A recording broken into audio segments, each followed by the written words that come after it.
Шановне господарство, ще раз вітаю всіх, хто прийшов вживую, хто долучився онлайн. Так само вітаю ще як історик. Я у свій час працював в Інституті історії в Мінську, займався фортифікацією, замками. Це моя любима тема з давніх часов. Тепер я переключився більше на урбаністику, городи, дороги. Але замки мене не покидають, і це суперцікава тема. І вже років 15 я збираю звістки про замки. Ну, звісно, Новоградський замок вельми таємничий і цікавий, не сказати, які таємничі і цікаві, а його таємничість в значній ступені зв'язана, ведаєте, з чим? Що письмових криниць по їм вельми мало.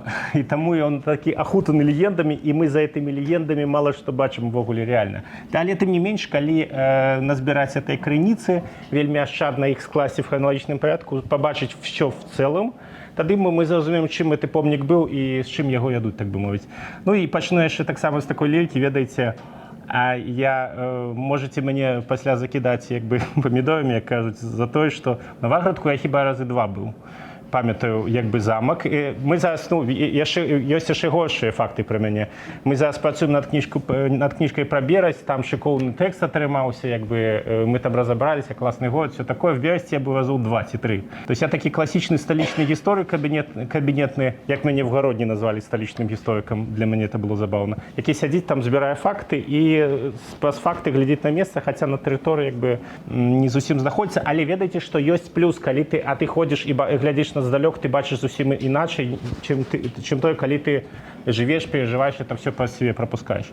Ось, тому в этом є плюс, і я сподіваюся, я вас можу порадувати некими цікавими думками, коли побачите, що я вас десь підманюю, почнете в чимось сумніватися, обов'язково задавайте питання, тому що це може допомогти нам розвити дискусію. Ось я почну з того, що, на що я вже звернув увагу, що замок, звісно, це просто легендарний.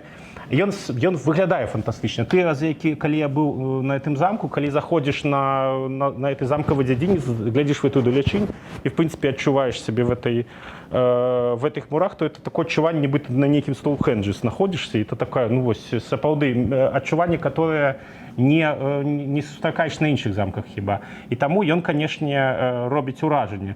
Але проблема в тім, що, от, і знову ж повторюся, за цим міфологічним легендарним образом ми не бачимо реальність. І моя задача буде ось з цією реальністю більше вас наблизити, познайомити і з вами гэта абмеркаваць. Ну і на пачатку я таксама хацеў бы сказаць, што помнік, конечно, шматслойны. Там яшчэ рускі час, 12-13 стагоддзя. Я пра гэта казаць не буду, тому што гэта пераважна будзе археалогія, там трэба браць археолага, каб ён патлумачыў, што там археолагі накапалі і што яны пра гэта думаць. Я буду размаўляць пра часы ВКЛ, это 14-18 стагоддзя, менавіта калі паўстаў мураваны помнік, што мы ведаем з пісьмовых крыніц, як мы можам інтэрпрэтаваць ягоную архітэктуру, як можна все эти вежы і што ў гэтым разумець.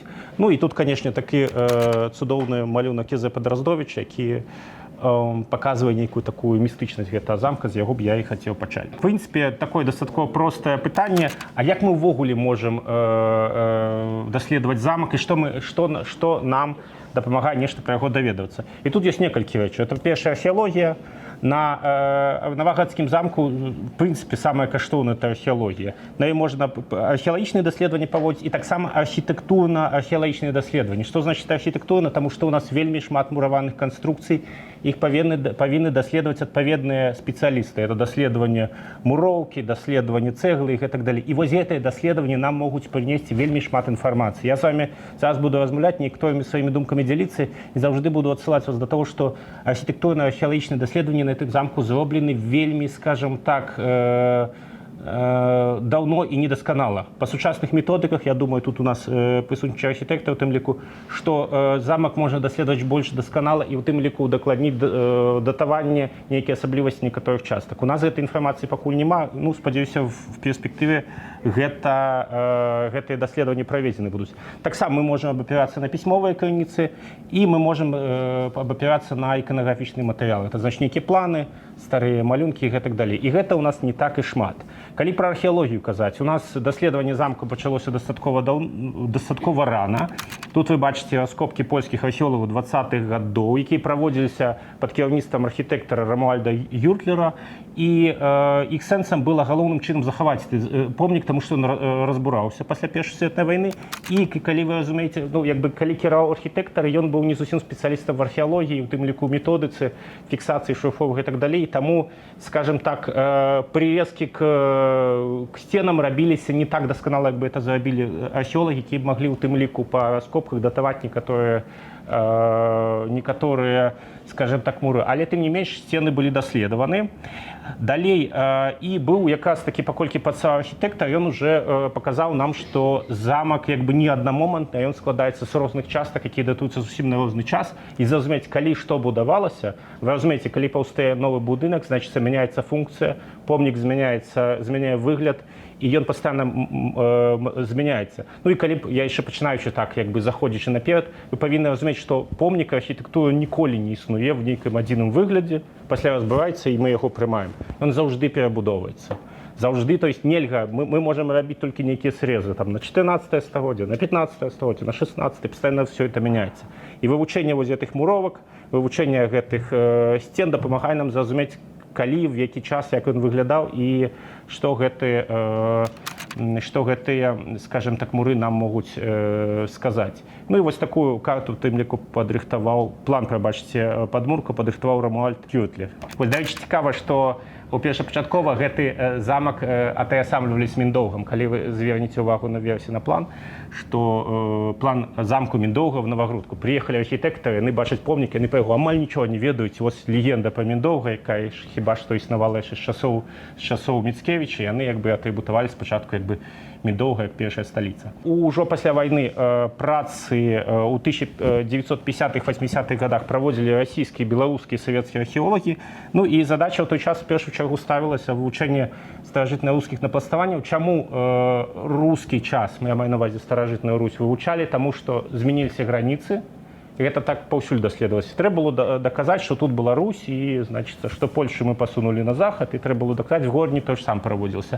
З аднаго боку, як бы, расійскія археолагі савецкія працавалі дастаткова прафесійна, але праблема археалогіі таго часу была в тым, што верхні пласт здымаецца, выкідаецца, даследуем 12-13 стагоддзя. А верхнія пласты, умоўна кажучы, замак позднее средневечье, раннее нового часу, абсолютно весь этот материал выкидается, у нас ничего нема.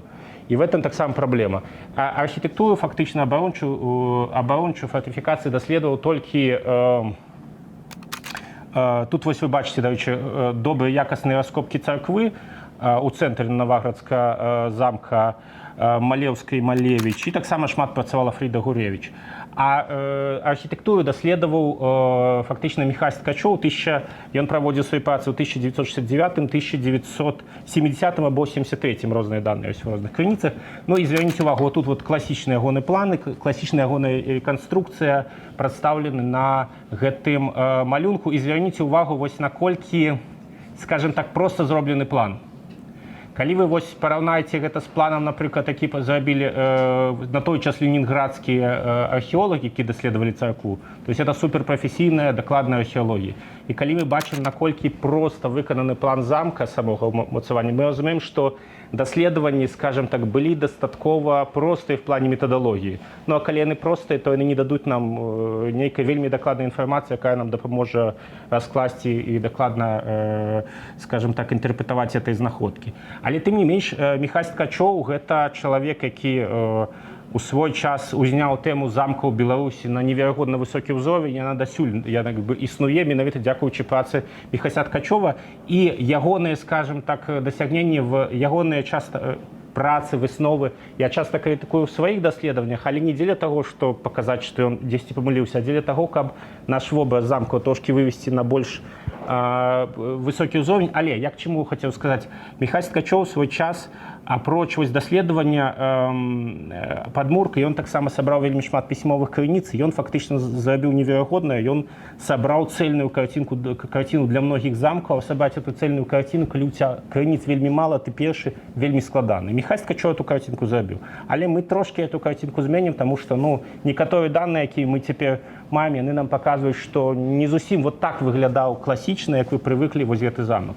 Ну і яшчэ, што я хацеў з вами, это такое маё прыемныя ўспаміны з дзяцінства. Я памятаю вось гэтыя малюнкі, у тым ліку памятаю малюнак Наваградскага замка, яны вельмі натхняюць у тым плане.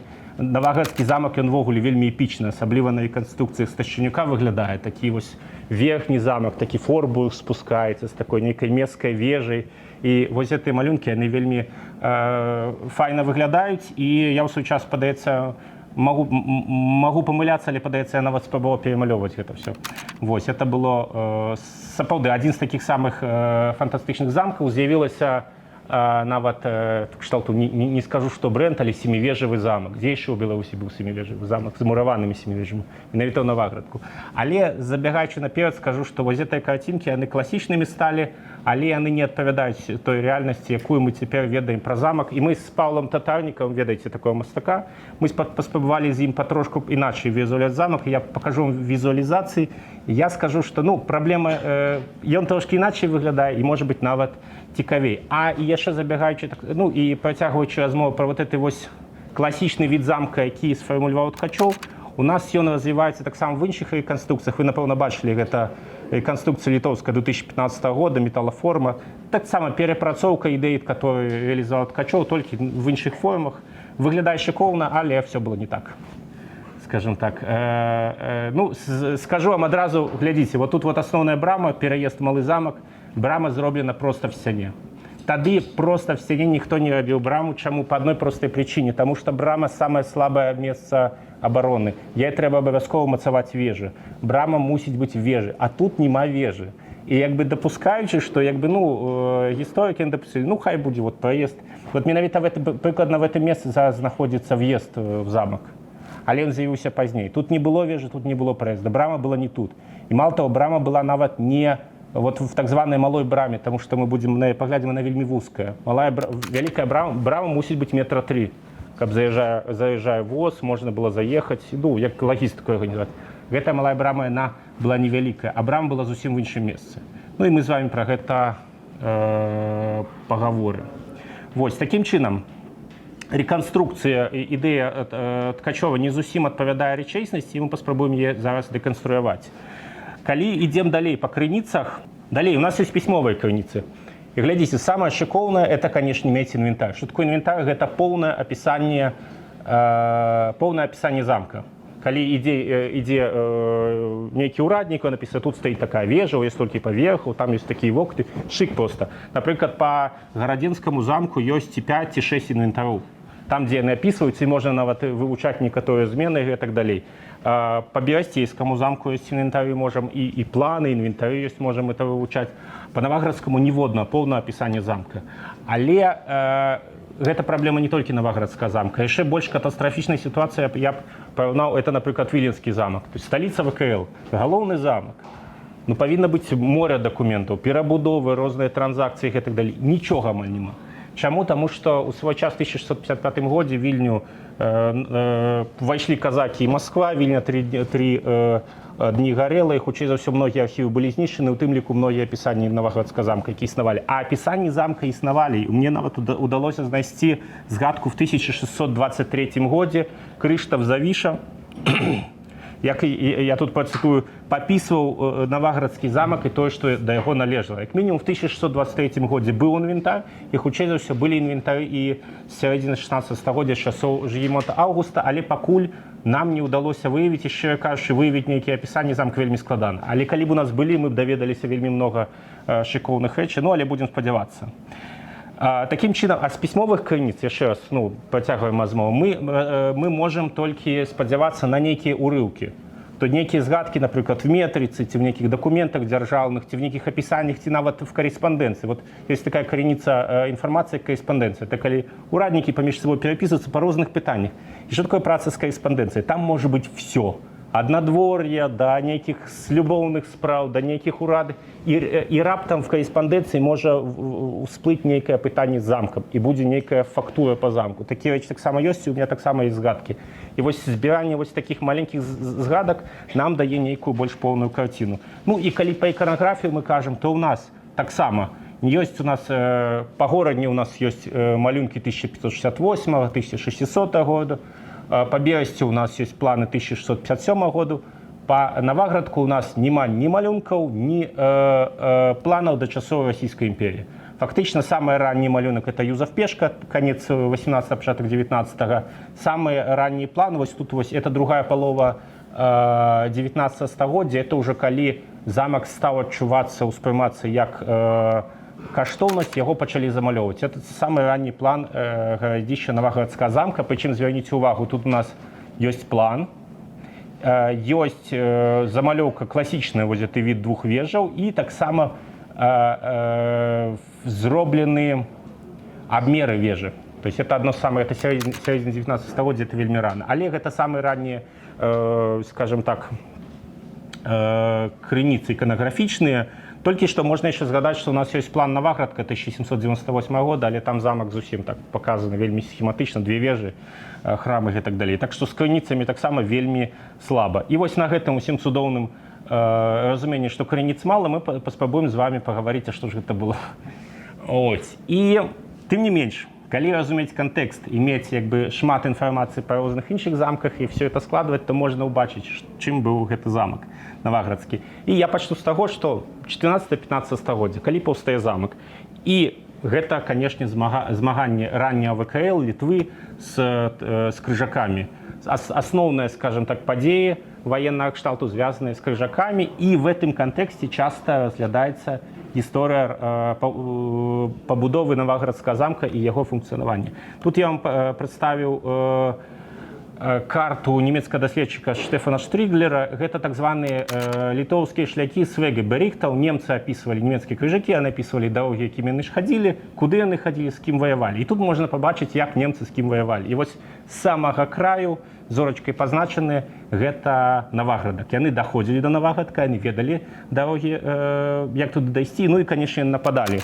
В тым ліку прыводзяцца даты 1314, 1391, 94. Крыжакі падыходзілі, і, напрыклад, Міхась Ткачоў так з гонарам піша, што ніводнага разу яны гэты замак не взялі, значыць, ён быў круты, моцны і гэтак далей. Ну, але з іншага боку, так далёка зайсці, а яшчэ здабыць, уявіце сабе, ну, это было складана, сапраўды. Тут лагістыка была складаная, таму што ты вельмі далёка в тыл ворага заходзіш, і там яшчэ і весці аблогу, это было сапраўды складана. Але праблема вось у чым. У нас часта будаўніцтва гэтага замка ўспрымаецца менавіта в кантэксце ваеннай барацьбы. Вось, як бы ведаеце, мы часта глядзім на гісторыю сваімі вачыма. Мы уяўляем сабе уяўную айчыну, і эта айчына змагаецца з ворагам, значыцца, гэты замак пабудаваны, каб айчына змагалася з ворагам. Прыкладна вось так.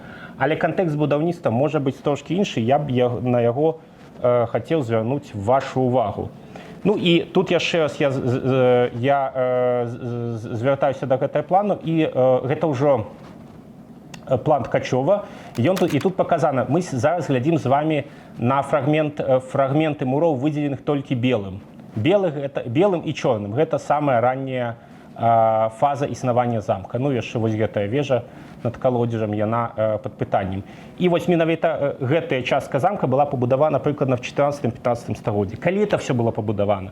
Гэта вялікае пытанне. Напрыклад, вось вежа Шчытоўка тут абазначана чорным, вы все цудоўна ведаеце, это фантастычная пабудова, шыкоўна выглядае.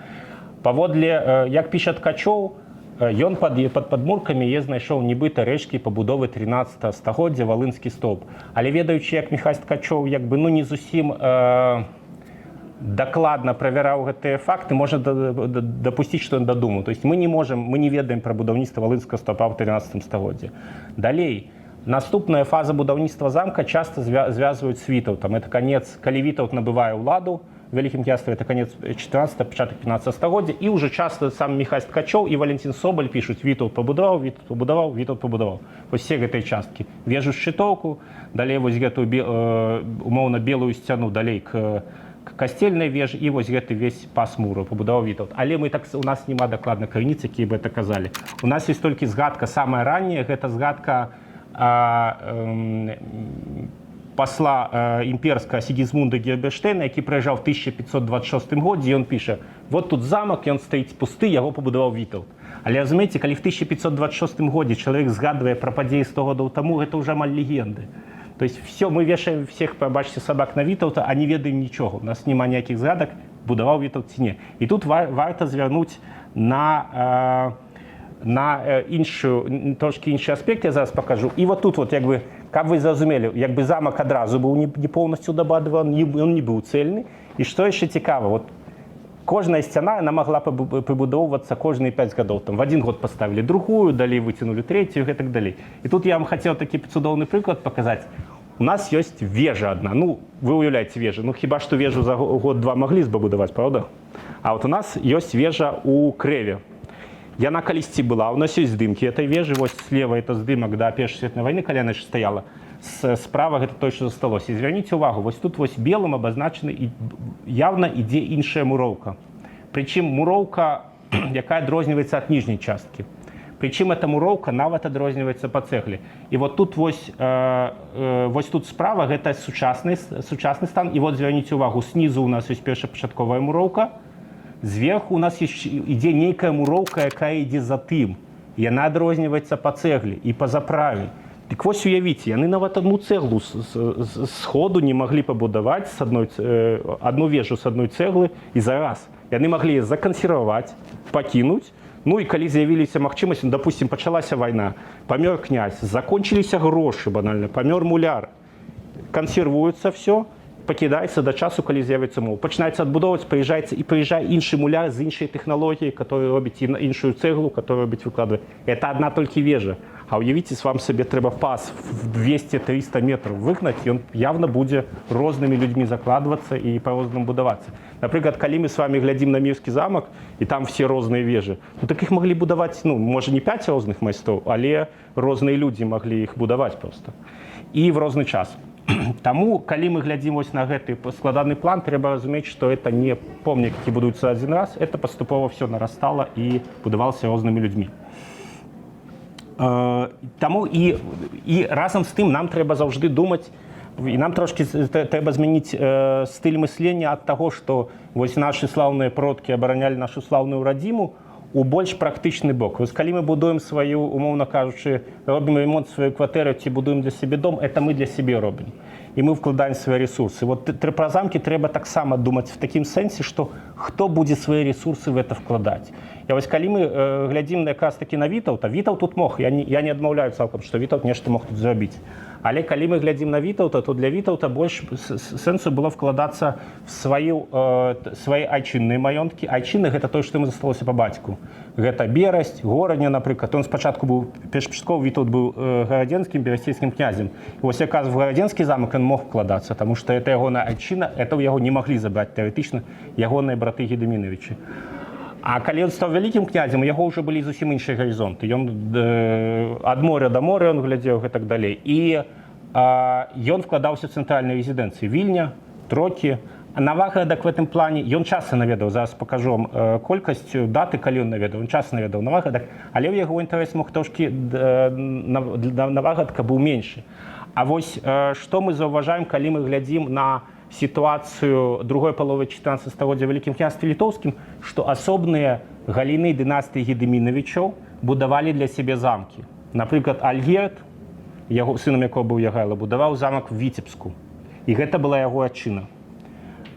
Любард будаваў замак в Луцку, Кейстут і Вітаўт будавалі замак в Горадні, а в Наваградку магла будаваць замак адно з адгалінаванняў Гедымінавіча. І менавіта мы ведаем, што у сярэдзіне другой палове 14 стагоддзя была узведзена, это дакладныя даныя, которые вось якраз такі ленінградскія археолагі даследавалі царкву і побач вось гэтым будынак рэпрэзентацыйны, яны датуюць перабудову гэтых будынкаў у сярэдзіне другой паловы 14 стагоддзя. І тады і тут мы можам вось якраз такі гэтыя падзеі звязаць з валоданнем наваградскім княствам Каріятам Гедымінавічам. То есть ізноў жа Каріят Гедымінавіч, які валодае, ён быў зацікаўлены разбудоўваць гэты замак як цэнтр сваёй айчыны. Айчыны маецца на ўвазе адчызны, ці валоданне, якое яму дасталося ад бацькі, ад Гедыміна. Пазней на некаторы час гэтае наваградскае княства, памятаеце вось гэта вось сповесць, пабачыце, з летапісаў, што Гедымін падзяліў землі і раздаў сваім сынам. Вось якраз такі Карыяту дастаўся Наваградак.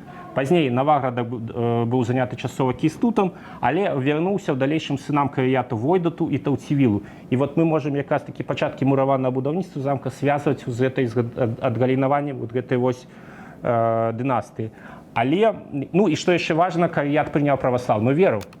А ў нас якраз такі пабудова вось гэта вось храма, ён праваслаўны, ён заставаўся праваслаўным, ну, уніяцкім да канца свайго існавання.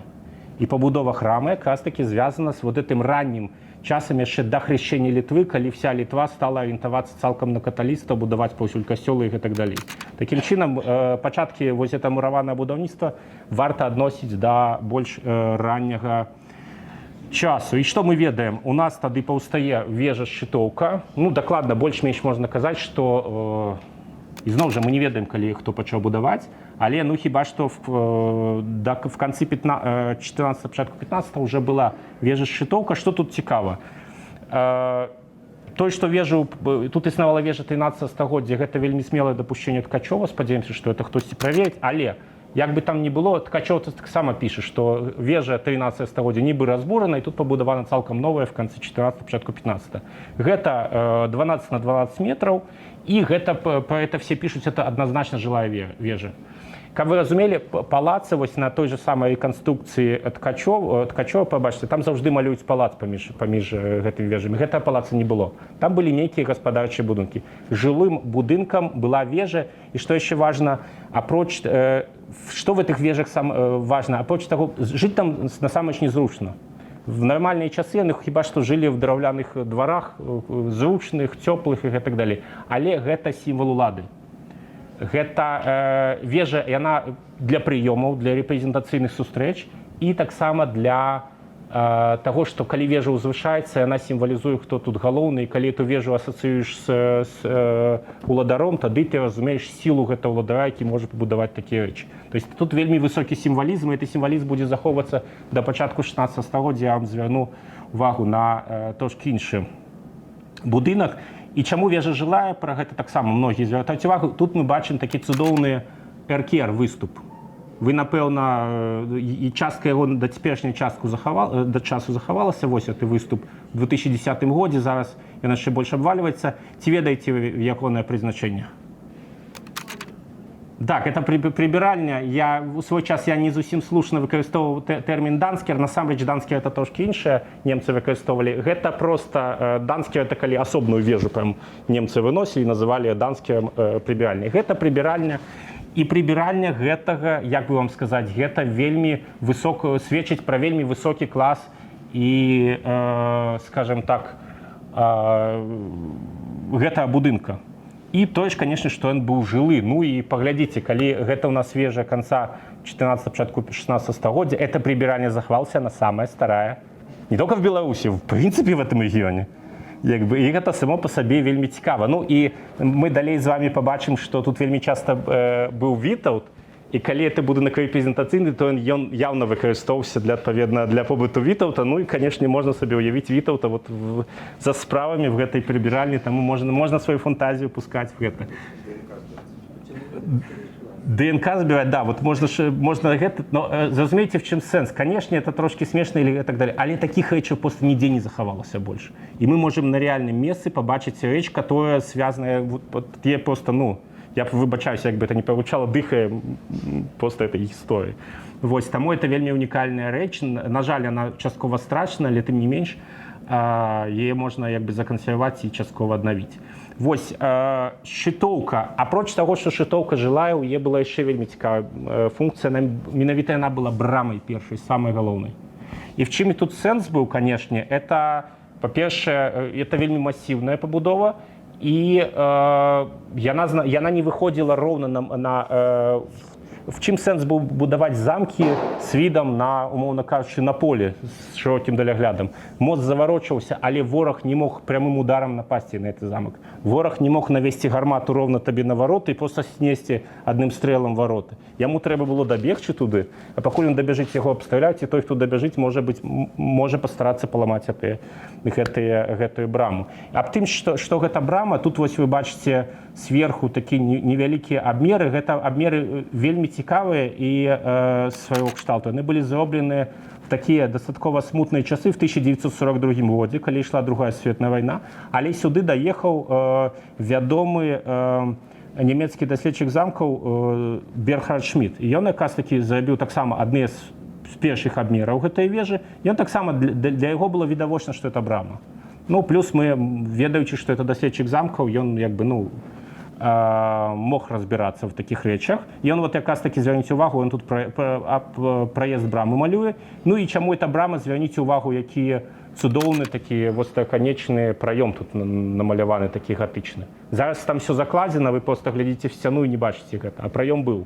Вось, ну і таксама гэты праём бачны на абмерах літоўскіх, зробленых в 1957 годзе. І што важна, перад гэтай брамай ужо ў наш час, у часы незалежнай Беларусі, Валентин Соболь хіба што в пачатку 2000-х гадоў ці в канцы 90-х праводзіў даследаванні, і ён якраз такі выявіў перад брамай так званую, як он гэта назваў, яму перад варотамі, ён назваў яе перад брамем.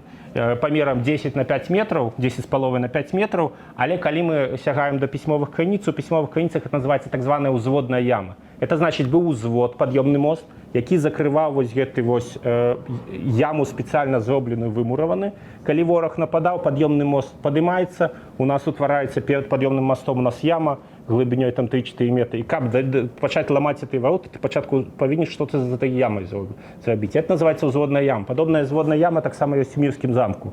Вось апроч саміх варот, апроч пад'ёмнага моста яшчэ была і спецыяльная яма. І да ўсяго гэта нейкім чынам падыходзіў мост. Такім чынам, тое, што это была брама, у нас, в прынцыпе, ўжо ёсць вельмі шмат сведчанняў. Якім чынам заязджалі в эту браму? Вось тут у нас ёсць аналаг, на які звярнуў увагу той же самы Валентин Соболь. Гэта Гарадзенскі замак. Ішоў вялікі крывы мост драўляны, які таксама пад вуглом падводзіў к этой браме. Тут можаце гэты прыклад паглядзець. І тут як бы шыкоўна в то, што я раней не звяртаў увагу і пакуль не пачаў як бы задумацца, звярніце увагу, наколькі высокі мост, высачэзны проста. І ў тым ліку мелі месца дыскусіі з архітэктарамі, які проста не верылі, ну проста немагчыма такі пабудаваць, таму што ён, па-першае, это дрэва, разумееце, праз 20 гадоў па ім страшна будзе хадзіць. І што самае цікавае, у нас ёсць іншы прыклад такого моста, гэта Віцебск. Это вот тут такая шыкоўная рэканструкцыя, над которой мы працавалі як гісторыкі з Максімом Макаровым. Малюнак зрабіў Павел Татарнікаў, пасля штучны інтэлект нам зрабіў такі амаль што натуралістычны здымак. І тут звярніце увагу, тут таксама ёсць, гэта ніжні замак. І з ніжняга замка ідзе такі мост в браму, таксама брама над речкай, ну як бы нема сэнсу абсалютна. Але калі ты выносіш браму, то яе проста прабіць будзе проста немагчыма. І Віцебск яшчэ цікавы чым, што гэты мост называўся ў крыніцах высокім, і там была вельмі цікавая гісторыя, калі в 1506 годзе княжна Алена, яна ехала в Вялікае княства, даруйце, в 501, могу памыляцца. На пачатку 16 стагоддзя княжна Алена, дачка маскоўскага вялікага князя, ехала ў Вялікае княства, каб ажаніцца на Александры. Такім чынам яны абажаніліся, паміж Вялікім княствам літоўскім і маскоўскім быў заключаны мір, все счастливы. Яна ехала праз Віцебск, яна писала, что мне страшно ехать по этому мосту, можно я туда не поеду. І вось як бы, ну, як бы уявіце сабе адчуванне, калі ты едзеш па вялікім мосце драўляным, а ён уже так добра пастаяў і добра падгніў. І ты баішся, што просто это все вось ляжа. Таму в існаванне такіх мостоў можна паверыць, нешта падобнае напэўна было в Наваградку. Адзінае, мы не ведаем канструкцыю, там толькі археолагі, якія будуць старанна вывучаць гэты схіл, могуць нам нешта пра гэта сказаць. Ну і прыкладна мост мог бы выглядаць вось так. Это, ну, візуалізацыя Павла Татарнікава, скетч, каб можна было уявіць, што гэта было. Мост, вось тут у нас чытоўка, і мост, які заварочваецца, і мост ідзе к малому замку. Мост не ідзе проста невядома куды в поле. Мост абавязкова малы замак, так званы. Мы пасля пагаворым. Гэта сучасная назва, ён называўся трошки па-іншаму, але гэта заўжды гаспадарчае заплече. Туды выносіцца все, што не влазіць в асноўны замак, туды выносіцца. Таму асноўны замак мусіць быць вось гэтым з ніжнім замкам, ну ці в нашым выпадку малым быць звязаны. Таму мост ішоў кудысьці у той бок. Вось, далей, малая брама прыкладна па даследаваннях Ткачова была прыкладна в той час жа пабудавана. Ну і звярніце увагу на праезд, наколькі ён вузкі. То То есть камунікаваць па ім немагчыма сур'ёзна. Гэта дадатковая брама. Але в чым сэнс гэтай дадатковай брамы? Яна мела вельмі важнае значэнне, гэта дастаць ваду трэба было адкульсьці. І праблема гэтых всіх замкаў гэта в тым, што на іх не было калодзежаў. Дакладней стараліся капаць калодзежы, але пастаянна былі праблемы. І тыя замкі, якім я займаўся, у Берасці не было калодзежа на замках, хаця ён в нізіне замак. Ён прям стаіць на вадзе, падаецца, вада ёсць паўсюль. У Віцебску не было калодзежаў на замку, Віцебск, які вы бачылі. Прычым маскоўскія войскі, калі яго занялі, яны в 50-е гады 17 стагоддзя, як бы ёсць перепіска, яны говорят, давайте капаць калодзежы. Яны пачалі капаць калодзежы, рэшт адзін калодзеж у іх просто не пайшоў, з другім таксама былі нейкія праблемы, было складана там выкапаць калодзежы. І таму в такіх выпадках рабілася што? Рабіліся спецыяльныя выхады да вады. А в Наваградскім замку была зроблена просто шыкоўная рэч, которая няма в іншых замках. Это быў зроблены выхад к вадзе праз будаўніцтва вежы над студняй. Зараз в літаратуры называецца калодзежная. І гэтая вежа згадваецца ў крыніцах, в крыніцах она называецца як вежа над студняй. То есть там дакладна была студня, і гэта вежа вырашала пытанне забеспячэння замкаў вадой, а хутчэй за ўсё на самім двары нідзе вады калодзежа не было. Вось, ну, але вежу над студняй маглі пабудаваць трошкі пазней, пасля таго, як узнікла малая брама з праездам, ну, першапачаткова такі быў. Ну і плюс тут яшчэ трэба разумець, што в замку не павінен быць толькі адзін выхад. Таму што калі ёсць адзін выхад і все яго кантралююць, ну, як бы ты не можаш нейкія вылазкі зрабіць, нейкія дадатковыя аперацыі правесці. Абавязкова будаваліся нейкія так званыя форткі, праз якія можна было выйсці, там, як бы, нешта зрабіць і нейкую дыверсію зрабіць, ці ўцячы, калі трэба было, і гэтак далей.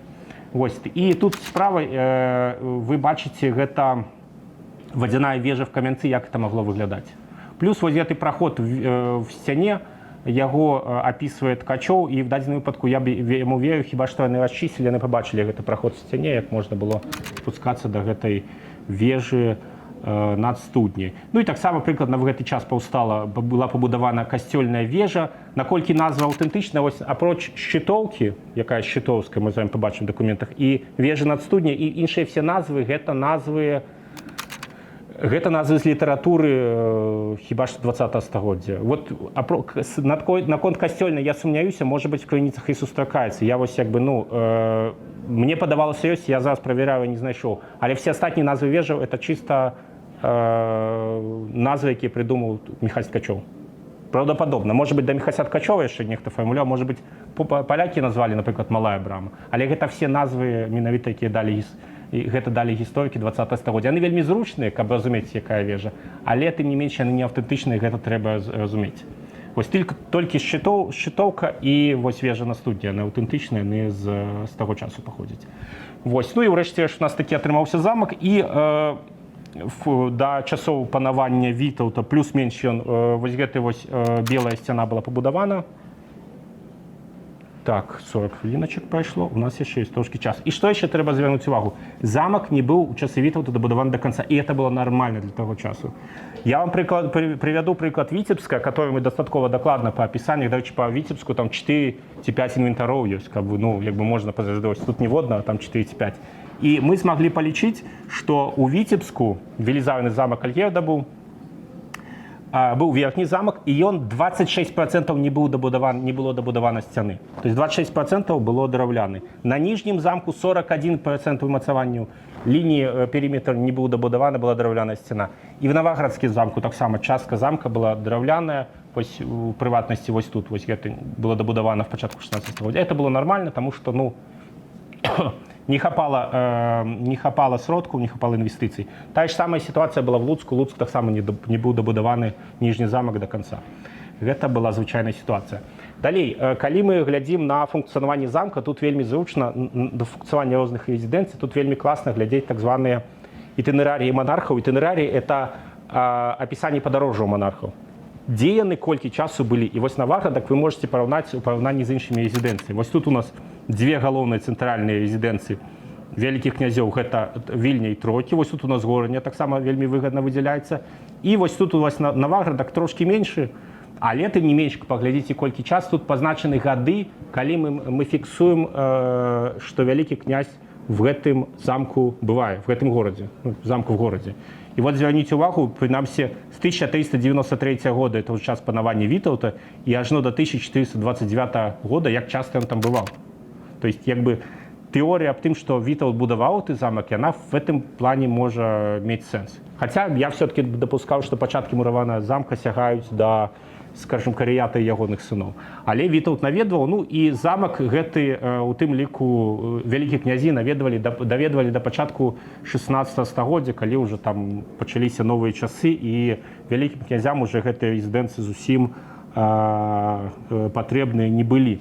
Тут я таксама хутка хотел такі момант адзначыць, якіх мы ураднікаў, якіх людзей мы можам звязваць з функцыянаваннем замка. Калі вялікага князя няма, замкам кіруе намеснік, пазней ужывалася паняцце стараста. Стараста это польскі пад польскім уплывам, але намеснік это вось натуральны тэрмін, які прыйшоў са старажытнай Русі. Але намеснік ён больш агульны кіраўнік, усімі справамі заведуе, мовна кажучы, у гэтай зямлі, гэта княства. Будаўніцтвам замка заведуе гараднічы. Гараднічы у нас вядомы Наваградскі з 1486 года. Это першая згадка, але з'явіліся яны, хутчэй за ўсё, гараднічы яшчэ раней.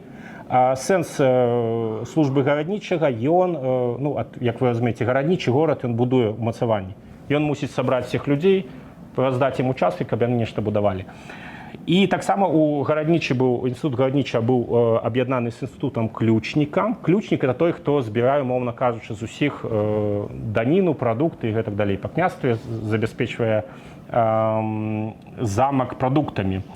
Вось, і гэты чалавек фактычна быў адказаны за будаўніцтва. І гэта важна, я пасля звярну ўвагу, што з гараднічым у пачатку 16 стагоддзя ўжо ўзнікнуць праблемы, якія для нас сведчаць, што замак ужо не даглядаўся, ўжо на пачатку 16 стагоддзя з ім былі праблемы. Але з крыніц пачатку 16 стагоддзя мы ведаем, што ў Наваградскім княстве былі яшчэ сакольнікі, пекары, лазебнікі, псарцы. Гэта службы, якія былі звязаны з замкам. І гэтыя службы ў нас згадваюцца пачатку 16 стагоддзя, пасля яны хутка знікаюць. Але гэтыя службы паўсталі раней, паўсталі прыкладна в часы Вітаўта, а можа быць і раней. Чаму? Таму што, вы разумееце, калі ёсць рэзідэнцыя, нехта павінен на яе працаваць.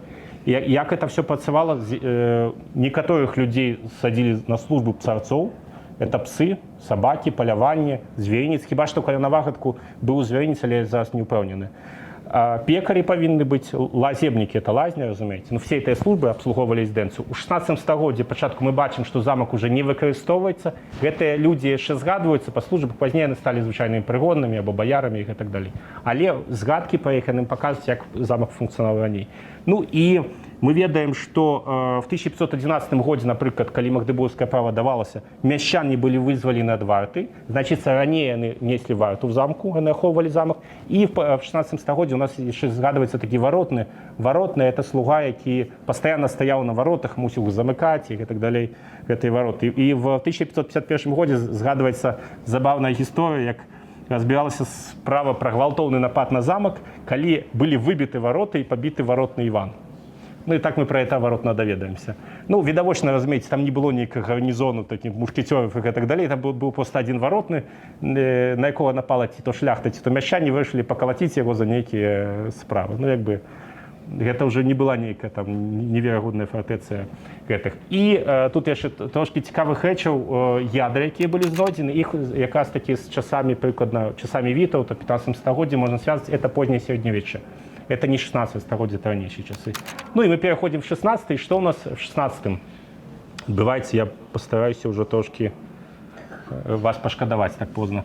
Вот в 16 стагоддзі у нас проблемы с татарами и проблемы с Москвой. Причем московские рейды, они фактично татарской тактикой користались, они робили вельми великие глубокие рейды кавалерийские, знищали всю заплечье, каб ослабить Великое княжество, примусить до замирения. И Наваградок якраз таки попадал под такие удары. І мало того, праз Наваградак праходзіла дарога да Вільні, праз Наваградак Ліду. І мы ведаем, што Ліда ўмацоўвалася, і таксама дабудоўваўся Наваградак. І тут вось якраз такі маскоўскі старадубская вайна, бачны, паказаны вось гэтым сінім, паказаны рейд маскоўскіх войск.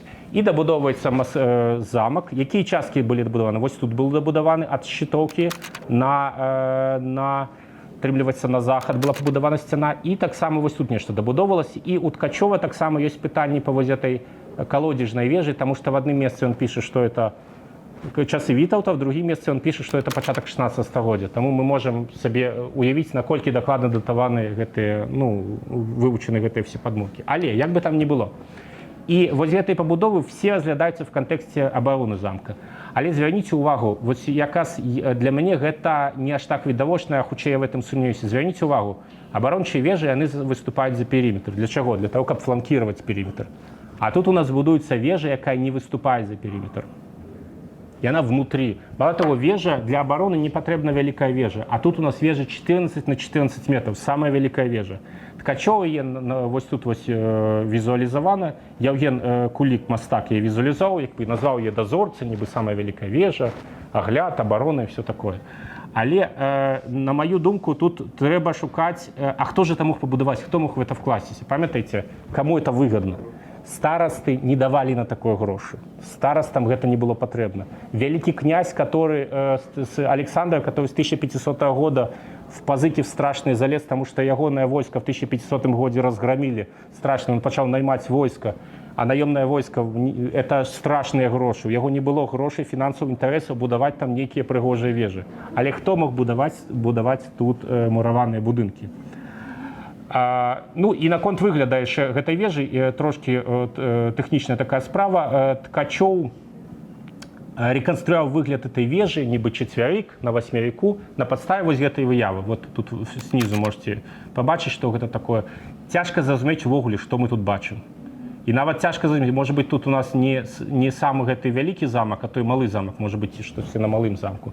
Мало таго, калі я тут вам яшчэ ў дадатак прывёў вежу Крэўскага замка, калі вежа разбураецца, ад яе застаецца спачатку адзін вугал адвальваецца, пасля другі, пасля трэці, і можа застацца адзін вугал, спераду мы бачым перыметр, который не абваліўся, ззаду мы бачым гэты вугал, і тут увогуле складана зразумець, што мы тут бачым. Я б тут якраз такі сказав, що тут обваливается вот эта умовная дозорця, як це назвав Ткачов, а не четверик на восьмерику. Ну, але тим не менш, і ось на основі ось такого малюнку був сконструйований образ четверика на восьмерику, плюс нейке аднясенне до Мірського замка, так само не зусім. Моя ідэя полягає в іншым, і ми тут якраз таки з Павлом розмовляли, і ён її візуалізував. Тут якраз таки були зав'язані інтереси не великого князя, не старостів, а митрополита Київського. І зараз я згадаю, як його звали, почекайте хвилинку, Іосифа Солтона. В чим проблема у київського митрополита була? Після спалення Києва в кінці 15 стагоддя гэтай землі страшно обезлюдили, там было страшно знаходиться, и одного з митрополитов там просто по дороге в Киев забили. И вся життя Киевской митрополии заходит на полночь от Припяти. И Новоградок становится одной из столиц Киевской митрополии. И мы ведаем, что в початку 16 стагоддзя будуецца новая Борисоглебская церква, перабудоўваецца храм на Дзядзінцы, вось тут вось яго Павел Татарнікаў візуалізаваў. І хутчэй за ўсё, менавіта ў гэты митрополит для себе будуе вежы в якасці резиденции. Памятаете, внутри муров, то есть не фортификация, и 14 на 14 метров. То есть это великий объем. И плюс, калі для пачатку 16 стагоддзя жыць у вежах, гэта было вельмі рэпрэзентатыўна, это было круто, ты паказваеш, што ты круты феадал. І самае цудоўнае, Новоградок менавіта успрымаўся як сталіца метрополии. Тут я прыводжу документ 1633, у меня некалькі таких документов, где он называется «Вместе Новогородском столицы метрополии». Ну вот якраз таки по пытанне наконт, это уже трошки жартом, наконт того, ці быў Новоградок столицей, ці не быў, але не такой. Вось. І якраз таки то, что его называют столицей, показывает, что якраз таки у митрополита Киевского в 16 стагоддзі были свои виды, и была идея вкладываться. Плюс тут яшчэ не толькі в митрополите. Ну, па-першае, у яго, як у сановніка, былі ресурсы, але тут быў яшчэ і Константин, прабачце, Іванович Астрожскі. Гэта чалавек, які вельмі моцна інвеставаў в мураванае будаўніцтва, можете згадаць мноства церкваў па ім, і ён мог арганізаваць это будаўніцтва. І ён быў зацікаўлены ва ўмацаванні праваслаўнай церквы. Это менавіта уплыў Астрожска прывёў к таму, што к канцу 16 стагоддзя, калі прыязджалі каталікі ў Вільню, яны глядзелі, што праваслаўныя храмы ў Вільні выглядалі лепш, чым касцёлы, таму што в іх інвеставалі. І вот якраз такі з вось гэтым з мітрапалітам і Астрожкі можна звязваць будаўніцтва гэтай вежы, якая мела прэзентацыйнай функцыі. Праўда, пра яе выгляд мы зноў жа нічога не ведаем, апроч падмурка 14 на 14 метраў. Ну і таксама археолагі знаходзілі там, наколькі я размаўляў яшчэ даўно з Андрэем Міцельскім, археолагам, які апошні час капаў замак. Там знаходзілі ў тым ліку нервюрныя цэглы. Нервюрныя, это значыць, там былі скляпенні, это былі як бы багатыя памяшканні. Гэта было не проста, моўна кажучы, гарнізон ці абаронцы і так далей. Вось, такім чынам, ну і з пачаткам 16 стагоддзя хіба што трэба звязваць вось гэты вал, які знаходзіцца за шчытоўкай і ідзе ў бок гэтага касцёла фарнага. Чаму? Вось тут ён бачым на фотаздымках, таму што як бы паверыць в пабудову гэтага вала в 13 стагоддзя, як это піша Ткачоў, хутчэй складана. А вось насыпаць валы в пачатку 16 стагоддзя гэта было агульным месцам, і тут якраз такі або маглі абараняць вось гэты драўляны мост, які ад шчытоўкі вёў, або пашырыць тэрыторыю, у тым ліку, каб там магло хавацца насельніцтва, і ў тым ліку, магчыма, фарны касцёл быў нейкім чынам у сістэму абароны дадаткова быў включаны гэтага комплекса. Вось, і ўжо гадзінка прайшла, а у меня еще для вас столько цікавого.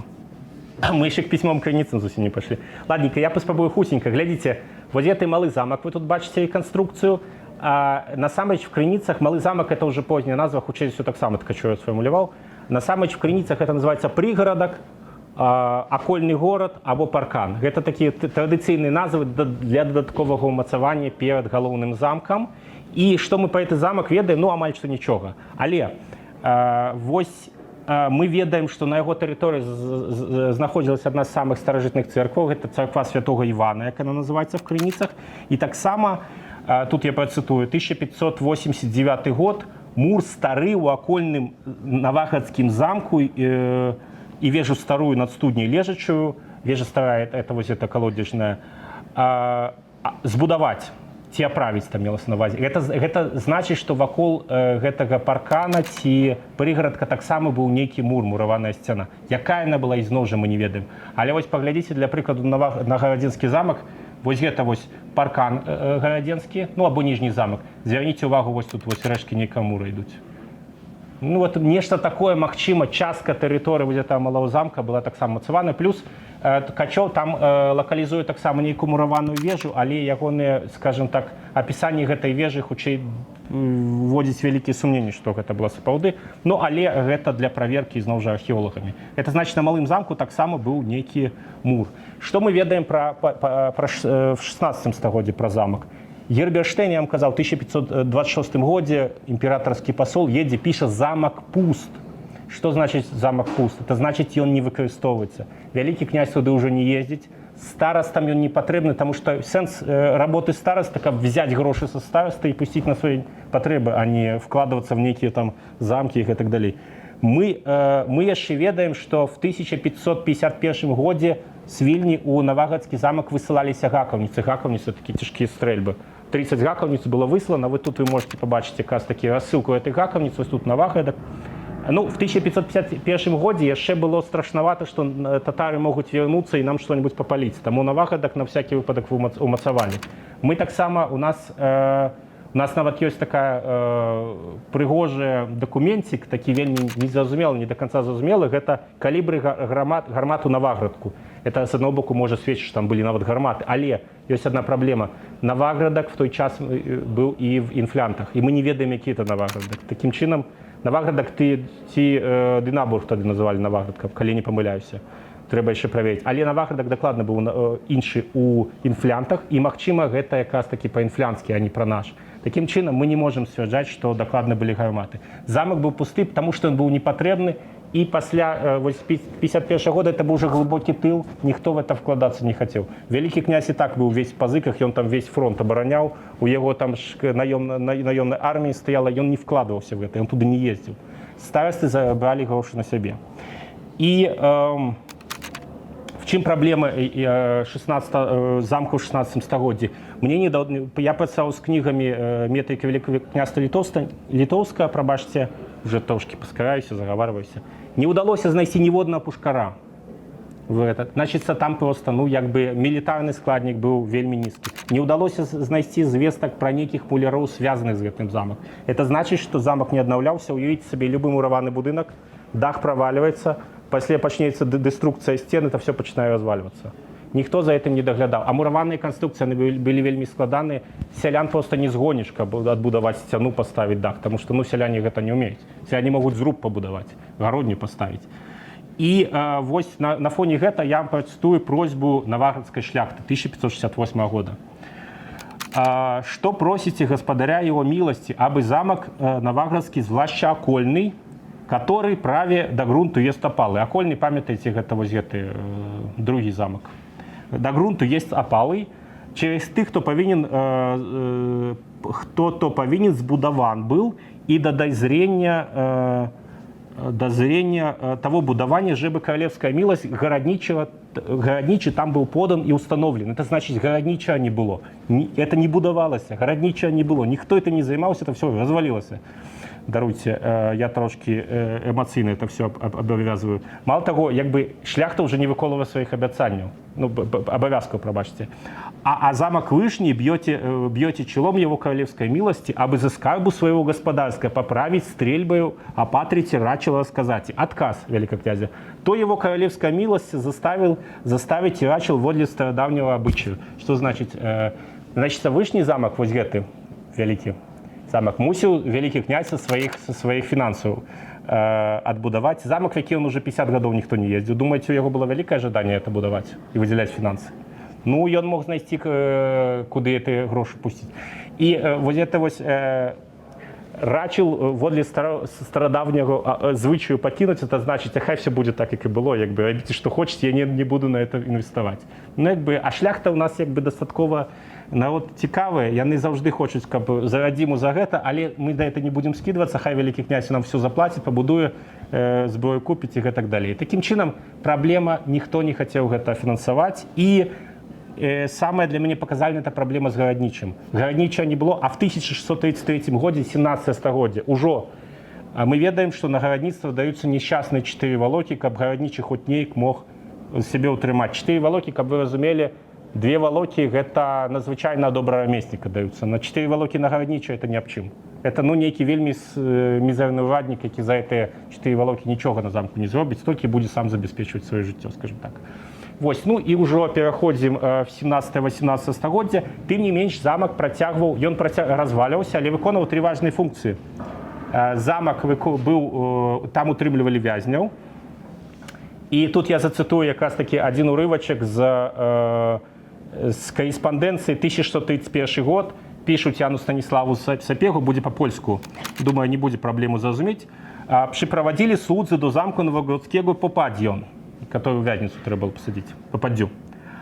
Аж тут ведзы таки ж немаш, где бы наибеспечней венжня меч. Пан городничий устолпил избы в доме великим, где челядь вашей мощи. Впроводили он замок зевшон не только же неворовный, але праві джуравы.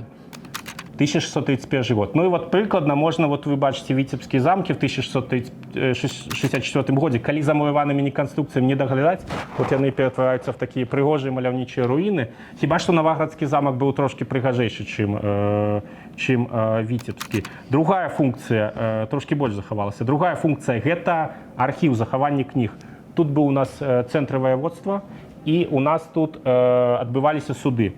І про то, якраз таки, про щитовку мы доведаемся в 1638 году с поведомления, что яна передается вежа Щитовская надваленная на той час, ось тут ось цитата, в 1638 году, она передается на складывание книг. И третья функция – это соймики, тут отбывалися. Правда, с соймиками было так. Шляхта, конечно, хотела завжди, каб было пригоже, але скидываться на некое будівництво не хотела. Завжди у них были некие драўляные, некие судовые избы, які перманентно горели, и якби будівництво, вклад шляхты, скажем, в отбудову замка был вельми мизерный. Хутчэй за ўсё ўжо ў 17 стагоддзі быў прабіты праезд замак, які мы ведаем зараз. Чаму? Мост знік, от уявіце сабе, здаравенны драўляны мозг. Кожні 20 гадоў это все гніе, это трэба перабудоўваць. Это страшэнныя грошы. Стараста, шляхта на это вкладвацца не будуць, каралю тым больш это не патрэбна. Таму, каб заехаць на замак, напрыклад, на Соймік ці в Царкву, ну прасцей давайте зробім дзірку в замку, засыпем это і будзем ездзіць. Это як бы звычайная справа. Таму, хутчэй за ўсё, ў 17 стагоддзі ўжо з'явіўся гэты праезд. Вось, таксама мы можам уже зусім коротка, каб вас цалкам не замучыць. У 1660 годзе мы ведаем, што тут закрыўся дастаткова моцны маскоўскі гарнізон, але не трэба разумець, што это быў не нейкія фантастычныя ўмацаванні, в якім там маскоўскі гарнізон закрыўся. Просто это было вельмі зручнае месца, нейкія рэшткі сцен захаваліся, валы. Это значыць, што мы набудуем як бы драўляны паркан і трошкі зямлі падсыпем, і там уже можна будзе абараняцца. І в тым ліку з Нясвіжскага замка туды падцягвалі 2 гарматы і 1 марціру, каб маскоўскі гарнізон адтуль выбіваць. А вось як замак апісваецца в 1660-е гады, уже пасля того, як маскоўскіх гарнізон выпілі. Гэта тады Палубінскі Александр Гіляй спрабаваў там зямлю нейкую атрымаць. Пляц замку Новогрудского старego в Вале Бендонцы, то есть замок в Вале, то есть он якби, ну, уже і стіни нават не згадує, які вже в значній ступені озброєні. Позволиться на тим пляці ще будовищ, значить, Олександру Полубінському, в замку на городищу Бендонцы, в замку нашим Новогродским на городищу. І тут ось це городище, воно вельми цікавий термін, городище, там, де додається ща, ось цей суфікс, дворища, церковище, це щось розбурене. Это штосьці, што ўжо не функцыянуе. Калі мы гаворым пра гарадзішча, это штосьці ўжо што, ну, як бы нейкія рэшткі, нейкае ўмацаванне засталіся, і вот на гэтым гарадзішчы нешта будуць. Праўда, мы не да канца разумеем, што ён называе гарадзішчам. Ці вось гэты малы замак, ці вот гэты вялікі. Але замак уже ў значнай ступені дэструкцыі быў. Таму вось у літаратуры ёсць такія згадкі пра тое, што замак швед, ну, это Ткачоў, зрэшты, сфармуляў в 1706 годзе, прыйшлі сведы, яны взорвалі і спалілі замак. Па-першае, шведы, каб взорваць што-ці, яны павінны былі порах мець. Порах яны бралі з арсенала. Вот яны, напрыклад, взрывалі Нясвіж, там, дзе быў арсенал і быў порах. Яны взрывалі Жабер, яны взрывалі Ляхавіча, там быў порах. В Наваградскім замку не было нічога, што можна было б взорваць. Ну, максимум можна было што-нибудь спаліць. Гэта таксама шведы любілі. Тэарэтычна яны маглі падпаліць як бы вежы, яны як бы згарэць, без дахаў стаялі і так далей. Але взрываць замак і, скажем так, навешваць всех сабак на шведаў, якія б яны дрэнныя былі, в гэтым плане няма сэнсу. Замак сам па сабе разваліўся, таму што яго ніхто не даглядаў. Але тут у нас з'яўляецца як бы вельмі цудоўны чалавек, які адрадзіў наш замак, як бы апошні акорд замка быў все-таки шыкоўны. У меня нават, ведаеце, што цытата на хвілін 10 чытання, я хацеў з вами літаратурныя чытанні зладзіць, але хіба што ўжо не буду. Цытата шыкоўна, я вас просто перенакірую на яе, калі будзе жаданне, пачытайце, але я распавяду просто гісторыю, в чым была звязана. Вот глядзіце, замак у нас уже это все руіна, але вось тут, вось бачыце, з'яўляецца ўрэшце той велізарны палац, будуецца падмурак. Вось гэты весь палац, я вам все-таки, і я б з яго з'яўлення я б хацеў вам патлумачыць. А менавіта, в 1755 годзе наваградскім ваяводам становіцца Юзеф Александр Яблановскі. Тады ж згадваецца, што замак в руіне. І в 1757 годзе адбываецца урачысты ўезд Юзефа Александра Яблановска, і к гэтаму году ўжо на тэрыторыі замка пабудаваны прыгожы новазмураваны палац. Для ягоных намеснікаў, ён меў 3 функцыі, для ягоных намеснікаў там адбываліся ў гэтым палацы зала пасяджэнні соймікаў і судоў, і таксама там знаходзіўся канцылярыя і архіў. І што цікава, вось, ну, это вот, калі я казаў, што пісьмовых крыніц зусім няма, то вось это вось як бы такая неверагодная знаходка, што у нас в 1757 годзе Юзеф Пажоўскі напісаў гісторыю Наваградка. В 1759, прабачце, годзе, это праз 2 гады, як Юзеф Александр Яблановскі, вось этот наваградскі ваявода, в'ехаў, пабудаваў гэты палац. Вось, звярніце увагу, вось тут палац, ягоныя падмуркі. І в гэтым вось сваёй гісторыі Пажоўскі апісвае вось гэты палац. І там шыкоўнейшая цытата на сторонах 3 ці 4, дзе апісваецца, што палац адбудаваны. Ён пабудаваны в, прашу прабачэння, ну, дазвольце, я все-таки вам трошки почитаю. Да, як пан маршалак нам што скажа? У нас есть хвілін 10? Можем себе дазволіць, да. Я тут пакіну вось гэтую для гэтай літаратурнай нашай заканчэння, я вось якраз такі пакінуў тут, вставіў партрэтик Юзефа Александра Яблановска. Тут вось, каб вы арыентаваліся, шчытоўка касцёльнай вежы, і вось глядзіце на гэты падмурак, па яго будуць згадкі. Дык вось апісанне.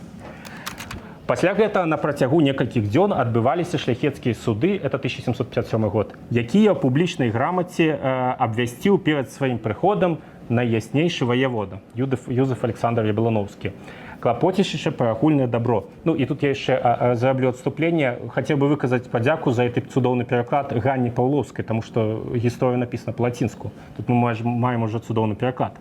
Такім чынам, ён падрыхтаваў і ажыццявіў у сваім ваяводстве тое, што вельмі патрабавалі ў мінулыя часы і доўга будуць паважаць будучыя.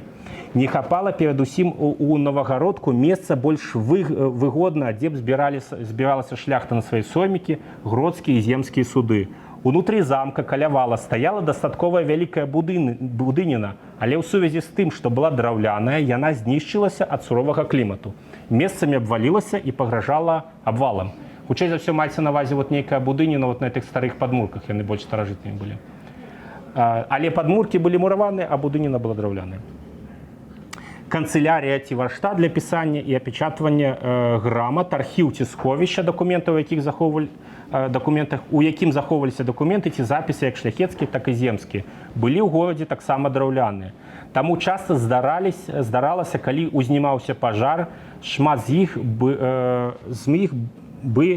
бывалі пашкоджанні агнём, а многія страчваліся, і не без вялікай шкоды, і не толькі для горада, а ўсяго ваяводства, і для ўсяго княства літоўска. Маецца на ўвазе, што там адбываліся пасяджэнні трыбуналу, а трыбунал это справы з усяго вялікага княства.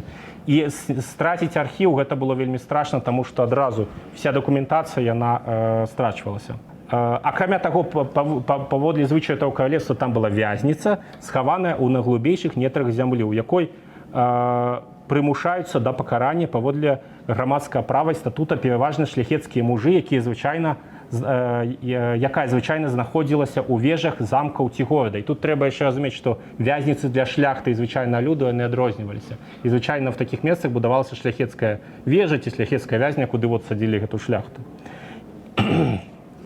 І сапраўды, дзве вежы ўзвышаліся на выступе, трэця ў ніжняй частцы замка, вось гэтая калодзежная, але яны былі пазбаўлены дахаў. Бачыце, калі няма інвестара, таго, хто будзе вкладацца, дах абвальваецца, все пачынае паддавацца дэструкцыі. І той, што Юзеф Александр Яблановскі накрыў вежы дахам, дазволіла ім захавацца, і ў тым ліку яны дастаялі да нашага часу. Таму што калі б вежы не накрывалі, это б нічога не захавалася.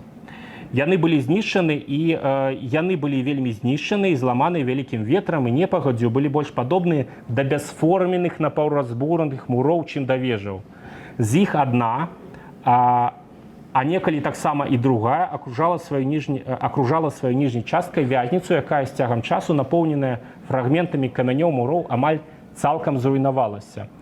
Усё гэта і шмат іншае наш князь-ваявода узнёс, адбудаваў, адрэстаўраваў, упрыгожыў на значныя ўласныя свае сродкі дзеля любові да Рэчы Паспалітай і агульнага дабра. І перш за ўсё ў той частцы замка, якая знаходзілася паміж поўднем і ўсходам, падрыхтаваў месца каля рэшткаў вежаў на выступе, якое, калі б горад загарэўся ад раптоўнага пажару, было б вышэй за ўзнятае полымя. Тут ён узнёс збудаванне з цэглы, якое, калі глядзець знутры, здаецца вельмі вытанчаным па прычыне суразмернасці асобных частак і прыемнага выгляду, асабліва прыгожага на фоне агульнага бязладдзя. Ну і ведь сабе драўляны горад, забудова хаатычная, план даўно зэтат, і тут узвышэй будуецца трохпавярховы будынак з муру, цалкам новенькі, это сапраўды рабіла ўражанне, плюс размова, як вы разумееце, вось пра гэты будынак. І плюс ён на такім месцы ўзвышаецца, што ён будзе не толькі з горада, але і з далёкіх пад'ездаў горада будзе бачны. А ўсё збудаванне ўзносіцца і падтрымліваецца фундаментам даўжынёй больш за 80 футаў, гэта каля 40 метраў. Ну тут, калі памераць, тут і будзе 40 метраў. Шырынёй 22 футы, маецца на ўвазе. Бакі фундаменту ўтвараюць дакладны паралелаграм, акрамя ўваходу, які выступае спераду і задніх кутоў, да якіх далучаныя тыя два паўразбураныя муры на выступе замка у самым цэнтры. Так, я выбачаюся, тут просто лацінскі тэкст і пераклад, таму я часам блытаюся. Так што ўрэшце ўсе гэтыя напаўразбураныя муры узвышаюцца астатнімі сваімі бакамі і кутамі над значнай часткай клінападобнай прасторы. Што ж датычыцца вонка боку будыніны, то яна трох'ярусная. Першы раз ярус утвараюць самыя вонкавыя муры, якія, аднак, лёгка перарываюцца 20 падоўжанымі вокнамі, што здаюцца іх адзіным упрыгожваннем. Апошнія два ярусы маюць падвойны скляпеністы дах, які спускаецца 4 бакамі, дзе адзін ярус заходзіць на другі, як звычайна ў пабудовах, узведзеных у так званым нідэрландскім стылі. Гэта значыць, яшчэ і стылістычна пабудова была вытрымана в пэўным стылі. Ну і тут хіба што я ўсё-таки не буду вас мучыць цытаты. Там далей ідзе прыгожае апісанне, што знаходзіцца внутры, што гэта ўсё створана для шляхты, там ёсць канцылярыя і проста шыкоўны будынак апісання. Я думаю, мы гэта апісанне будынка мы з Александром дамовімся, мы можам далучыць апісанне да відэа, які мы змесцім на далейшым канале. І такім чынам паўстаў гэты будынак, але вось намаганнямі гэтага ваяводы, але ўжо да пачатку, хіба што да канца 18 стагоддзя ён ужо быў страчаны, і у 19 стагоддзі, бачыце, гэта Юзеф Пешка, мы дакладна не ведаем, калі датуецца эта выява, але паміж вежамі гэтага будынка ўжо няма. Хіба што ён мог быць або згарэць і хутка быць разабраны на цэглы. Ужо, напрыклад, Ткачоў падае, што ў 1802 годзе ўжо гродзенскі губернатар дазволіў разбіраць замак на цэглу. Як нам інтэрпрэтаваць гэтыя дазволы разбіраць на цэглу? З аднаго боку, мы як бы переживаем, ну это ж такі помнік, як можна разбіраць такое на цэглу, але это наша бачанне.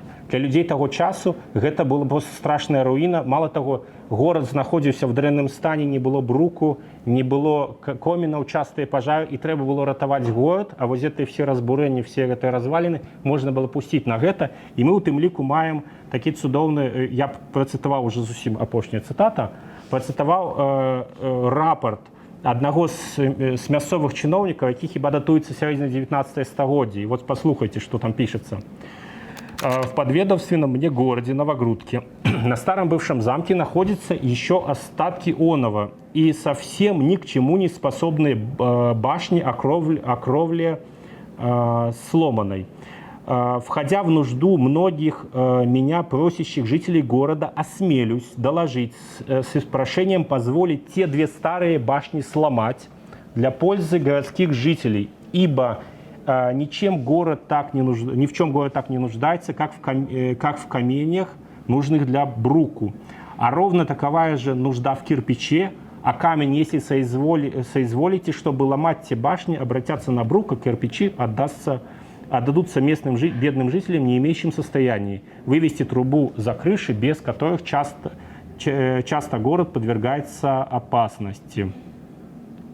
Что, донеся вашему высокопроисходительству, остаюсь в ожидании резолюции. Ну, явите себе, что могла прийти резолюция, разбирайте. И мы на теперешний час у нас бы засталося один падмурак, і мы бы радаваліся толькі падмуркам, і нават як бы тых рэшткаў вежаў не было б.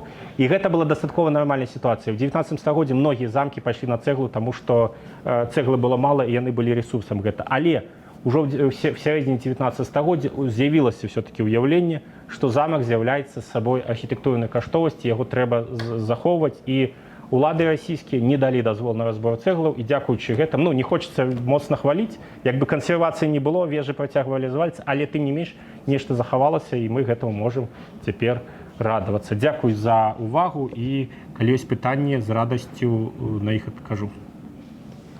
Дякую вялікі. Што мы можам знайсці ўвогуле яшчэ у пісьмовых крыніцах праз археалогію? Што мы можам яшчэ даведацца вось пра Новоградскі замак тэарэтычна? Можа, такое пытанне? Тэарэтычна, глядзіце, пісьмовыя крыніцы могуць нам прынесці нейкія сюрпрызы. Архівы, канешне, вельмі добра прапрацаваны, але я згадаў, ёсць, напрыклад, карэспандэнцыя, в якой раптам можа з'явіцца ліст, дзе нейкі ураднік апісвае замак. Ну, всякае можа быць. Апісвае вежу ці штось такое. Можа быць. Можа знайсціся інвентар, таму што часта ёсць такія, ведаеце, документы скидываются в течки, где всякие документы, и там может быть вырвана сторонка одного инвентаря, и просто никто туда не забирается поглядеть, потому что это ніяк не подписано. Может быть что-то знойдено, але спадзявацца на гэта все-таки трошки наивно, хутчэй, больш бы скіраваць ресурсаў на даследаванне того, што ёсць, это менавіта архітэктурныя даследаванні самого замка, тому што яны, паглядзіце вось на план Ткачова, у нас пасля плана Ткачова няма абмераў замка. Ну, можа быць, архітэктары рабілі нейкія абмеры, але вот няма і даследаванне муроўкі і даследаванне цэглы, які нам дазволяць хоць неяк суаднесці. Магчыма, яшчэ археолагі могуць в некаторых месцах больш дакладна прырезацца, каб датаваць гэта. Вось на гэта б скіраваць увагу, гэта больш важна. А тэарэтычна крыніцы пісьмовыя, яны могуць усім выпадкова трапіцца не мне, а камусьці з калег, хто можа знайсці, допустим, нейкі інвентар. Скажите, коли вы возили цеглу, там, камені у город на будование, был некий порядок, кто доехал, забрал? Не, гэта бы замок, это цегла, камень, это ресурс. Не можа просто я приеду и заберу себе. Не, абавязкова ёсць улада гарадская. Нават калі мы яшчэ да Расійскай імперіі, замак это ўласнасць вялікага князя. Ніхто не можа, ну, конечно, можна прыйсці скрасці штось спрабаваць, але так просто нахабна вывозіць ты не можаш, пакуль тебе няма дазволу. Вось. І ну, як это все размяркоўвалася, тут як бы трэба уже калі мы пра Расійскую імперію глядзім, тут трэба глядзець дакументацыю, якім чынам гэта размяркоўвалася, але это быў ресурс, ён быў не бясплатны.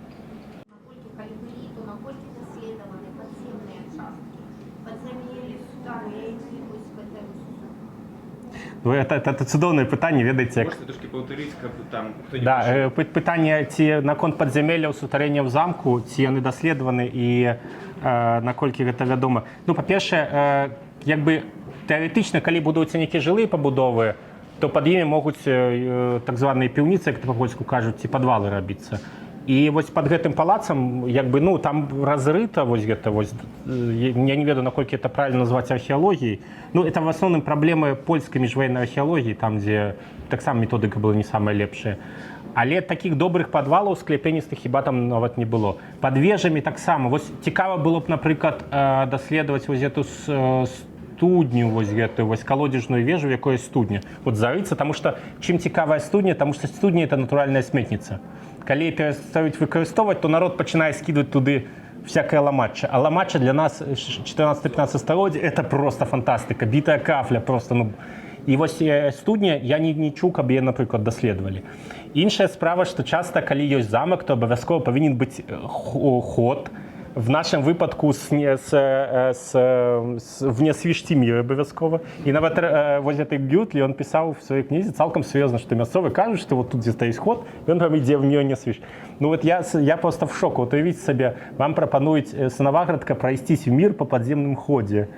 Уявіце сабе, які прыемны занятак.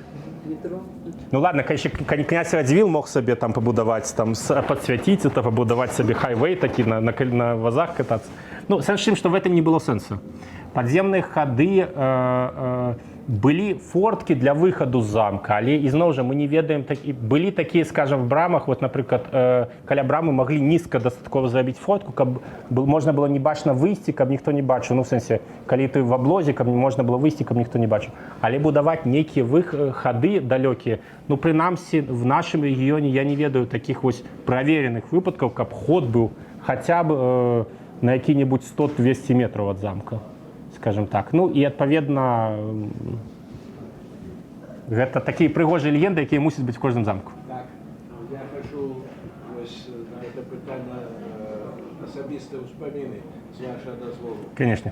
У пачатку 70-х гадоў археолагі з Ніжняга Новгорода, з горада Горького, расійскія, копали замок и раскопали яшчэ раз царкву, якая там знаходзілася. Ну і потым конец этого сезона яны уже спяшаліся, ну эту цікавую подмогу откопали, мозаичную, вось. І в тым месцы дзе алтар. Я, можа, нават знайду фотаздымак хвілінчыку. Значит, ось. Яны адкапалі прыступкі, якія ішлі ў глыбіну. І гэтыя прыступкі, там, ну, 2-3 можна було ступити, а весь уваход був засипаний цеглою, тинковкою, ну, сміттям. Але гэта царква, там хоць і крипта была. Причем это столичная царква, но мы же вам казали, что столица. Ну, і ось коли ми вернемся, ось перше, що ми зробимо, це ми розкопаємо, тому що церква да, справді. Ось, а ми потім ну, спішалися вже, бульдозерами це все зарівняли, засипали і не відкрили ті приступки, які йшли далі вниз. І Значить, там є крипта, а в крипті будуть поховані, вони можуть добре заховатися, це цікаво. Ну, скрипці і поховання, і документи, і невідомо що. Золотий трон Міндовга. Так. Може бути, да. Ось, Розписка Міндовга, столиця ви тут. давно на Магрибку не були, так? Давно. Давно. А вот слухайте, пошли новини несколько годов тому. Это для всіх. І Микола Ткачов так само не дійшов до этого. Стали малий замок, доводить до цивілізації, вести газ. Я був удільником гэтага плану і сачыў, што адбывалася. Вы ведаеце ту самую, і цяпер это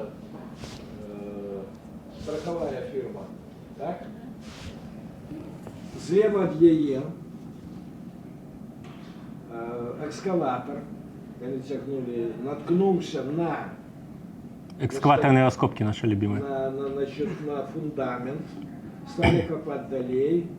Гэта аказалася вежа навакольных умацаванняў, паркана таго, як вы казалі. І у цэнтры вежы зноў былі прыступкі, і зноў гэтых газавікоў не хапіла. А мы написали в Академию наук, археологический институт, и мы сказали, все летом працуете до вашего замку, и, ну, короче, снова засыпали, и мы снова вернемся и раскопаем. Это вежа докладно. Это значит, мы амаль что ничего не ведаем про замок, скажем щиро. Ну, як бы.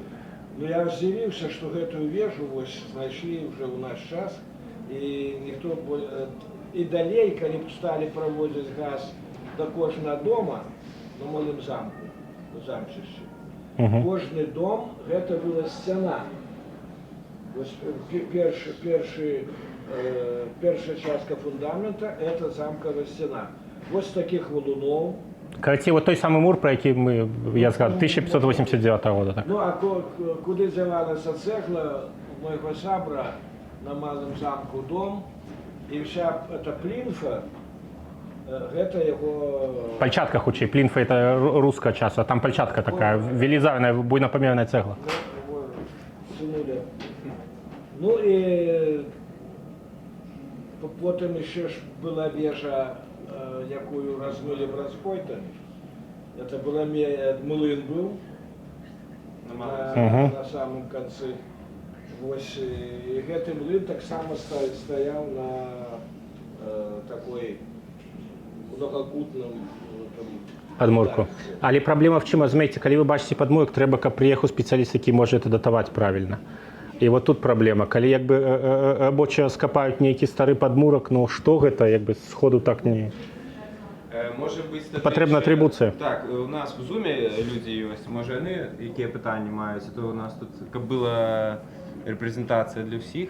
Так. Може я тоді спиню. Коли є у Zoom, можете у чат написати, наприклад. І коли ні, поки люди думають, таке питання, з усіх тих грандіозних планів реконструкції, наприклад, чисто особисте міркування, що можна ввогуле відбудувати, ці треба, ці не треба. Ну, просто тут вже така секція ваших міркувань. Наприклад, ці можна щитовку відбудувати, ці щось варто більше. Ну, можете... Як це з язика кажуть, трохи доходне питання, то ж саме питання. Якою твоєю ідеальною візією повинен виглядати ось цей комплекс, сам замок і малий замок? В ідеальній будучині нашій, як ти бачиш? Я щиро кажучи, будучи спеціалістом, істориком від письмових криниць, би покинув це питання ландшафтним архітекторам, музейщикам, архітекторам і так далі. Тобто історики – це не ті люди, хто можуть сказати, як цей пам'ятник утримувати, тому що важна задача, ну, історику важно, щоб ви не побудували там, мовно кажучи, то, чого там не було, що абсолютно конфронтацію з історією створюється. Але тут же ж важна задача наша всіх, щоб це заховалося. І от тут питання, що коли стоїть руїни, вона розбирається. Чому гэтыя руіны захаваліся? Памятаеце, яшчэ в 17 стагоддзі стаяць без даху разбіраюцца. В 18 стагоддзі да Яблановска стаяць без даху разбіраюцца. Калі б дахаў не было, то мы б зараз нівогуле нічого не мелі. Это значыць, што тэарэтычна тут важна захаваць. І, магчыма, в нейкай форме дабудаваць нейкія часткі, каб паставіць дахі над тым, што захавалася, гэта мае сэнс. Іншая справа, ведаеце, мы все-таки змесцім эту цитату про описание палаца Пражмоўскага, пабачце, цитату Пражмоўскага по описанию Яблановска, она настолько шикоўная, вот этот палац в таким батаўскім стылі, і тады ўзнікае такая фантазія, а можа быць, апроч нейкай кансервацыі і частковай адбудовы вежаў, можа быць, і з гэтым палацам штосьці зрабіць? Канешне, не будаваць палац гэты, а можа быць, нейкі, умоўна кажучы, паставіць будынак музейны, который в сучасных нейкіх канструкцый, каб ён нейкім чынам абыгрываў форму, штосьці таго, каб ён як бы и мы павялічваем тады музейную функцию. Потому что, калі взять одну шчытоўку, ну, походить, поверьте, вот для мяне шчытоўка, дарэчы, ідэальна было б, ну, это маё асабістае меркаванне, магчыма, архітэктары скажуць, что это неправильно и так далее, але аглядную пляцоўку зрабіць на шчытоўцы, потому что там шыкоўныя краявіды просто. Вы ведаеце, что в часы Першай световой войны там таксама пляцоўку ставілі, каб просто паглядзець на эту прыгажосць, і можна в якасці аналогіі просто Віленскую вежу Гедыміна взять, где люди заходят и шикоўна глядаць на весь город.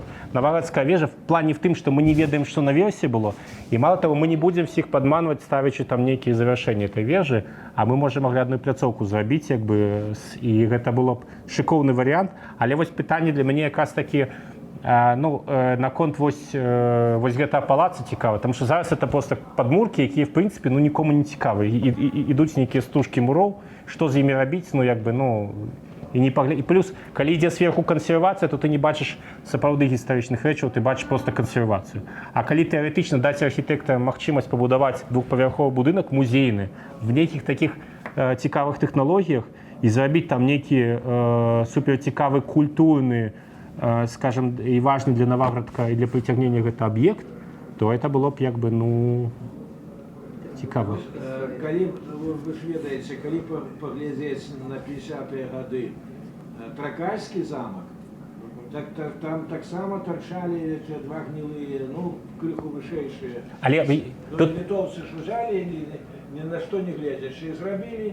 Не, ну все-таки там от Троцкага замку там рэчкі захоўваліся, а тут мы маем толькі падмурак, і пытанне в тым, што мы павінны быць вельмі асцярожнымі, каб не зрабіць як бы Диснейленд страшны, который просто спортить этот замок, разумееце, тому што, ну, як бы гісторыя Гарадзенскага замка паказвае, што можна самы шыкоўны помнік зрабіць, яго вартасць просто абнізіць абсолютно бестолковыми перебудовами, неабгрунтаванымі і так далей. Але в Беларусі все-таки, я думаю, ёсць таленавітыя архітэктары, якія могуць цікавы праект, і калі гэта вынесці на грамадскае абмеркаванне, і ў тым ліку, у першую чаргу, в самім Наваградку, каб мясцовыя маглі гэта абдумаць і з гэтым так ці інакш пагадзіцца, то гэты праект можна было абдумаць. Тым больш у нас ёсць крыніцы, якія нам апісваюць, што там было. І там быў палац Яблановска, які быў шыкоўны, які як бы, ну, мы можам да чагосьці аднесціся. Дякую, вялікі, Мікола. Дякую, вялікі.